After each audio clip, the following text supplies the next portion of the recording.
Hello, welcome to episode 0 of the Murakami Companion podcast, a show inspired by the literature of Haruki Murakami, where we analyze his body of work in its entirety.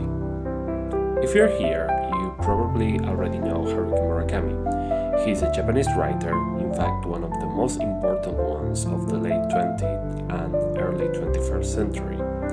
He was born in 1949, worked in his 20s at a bar that he owned, and had an epiphany during a baseball game where he said, "Hey, I think I can write a novel." So he wrote 2 novels in his kitchen table before becoming a full-time writer. He has written numerous novels and published many short story collections, has worked as a translator, and published a number of non-fiction books. In his works, he often makes reference to music, mainly jazz and classical, but also the popular tunes of each decade. For example, many of his works feature direct reference to the Beatles, like the novel Tokyo Blues Norwegian Wood, and the short stories Drive My Car and With the Beatles. Some of his works are straight-up realism, but more often he is associated with magical realism, where extraordinary things happen, sometimes discreetly, sometimes not, in a mostly normal setting. This genre is better known in the literary world by the works of Gabriel García Márquez, the fantastic Colombian writer.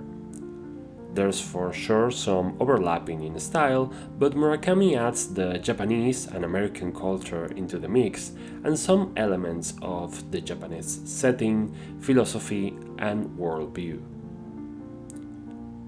Murakami also makes great emphasis in the everyday life. Even when he talks about characters that do incredible things, these are people who need to eat, need to drink water, need to sleep, also have desires, contradictions, and weaknesses.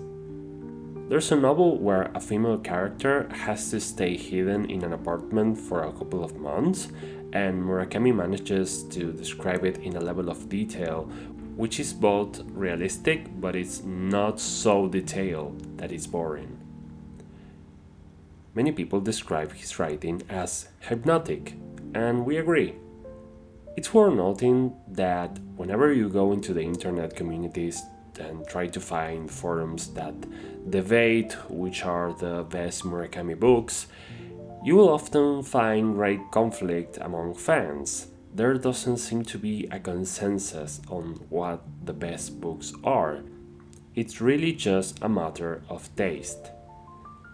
No book reigns supreme over the others. But everyone kinda agrees that most of his books are really good. Even the ones that we could have some criticism over, we are aware that they are good, they are better than most stuff we can find off the market, the literary market nowadays. They are all instant classics in their own right. Myself, when I think about my least favorite Murakami book, is still a very good book. This is a body of work of superb quality and consistency. Murakami has said that he doesn't worry about the current audience or the current critics, but if there is anyone other than himself that he writes for, it's an imaginary reader from 100 years in the future. I have heard many artists say this, that they are not interested in the money or the success, but in having a body of work. He already has one, and I can confirm that he will be studied in the future in the same way that Miguel de Cervantes is, or James Joyce or Voltaire.